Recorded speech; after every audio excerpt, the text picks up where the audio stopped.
Bank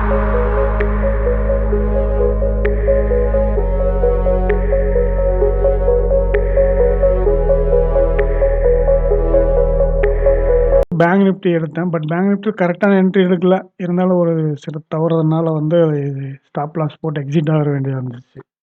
இப்போ 2வது Nifty பார்த்தீங்கன்னா, உங்களுக்கு கரெக்டான என்ட்ரி. இந்த புல் பேக்ல வந்து 200 நியர் என்ட்ரி. அரவுண்ட் 300 பக்கம் போயிருக்கு.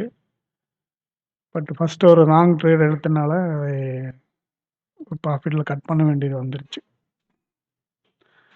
பட் என்னன்னா நம்ம வந்து கரெக்டான புல் பேக்ல என்ட்ரி எடுத்து டார்கெட் ஃபிக்ஸ் பண்ணோம் அப்படின்னா, நம்மளுக்கு வந்து நல்ல என்ட்ரி கிடைக்கும். பட் இந்த அவசரப்பட்டு கிரீடினால முன்னாடி எடுத்துட்டு, அந்த மாரிலாம் தவறுதல் நடக்காம பார்த்துக்கங்க.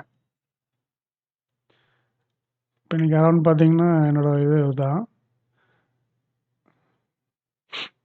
பட்டு அந்த ஸ்டாப் லாஸ் அடிச்சதுக்கு காரணம் வந்து என்னோட தவறு.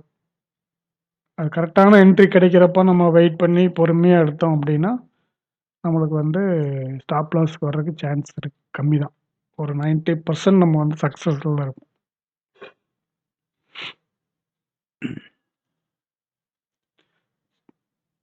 சரி, இன்னைக்கு வந்து இதோட பொசிஷன் எல்லாம் க்ளோஸ் பண்ணியாச்சு. ஜஸ்ட் வாட்ச் பண்ணுவோம். Thank you.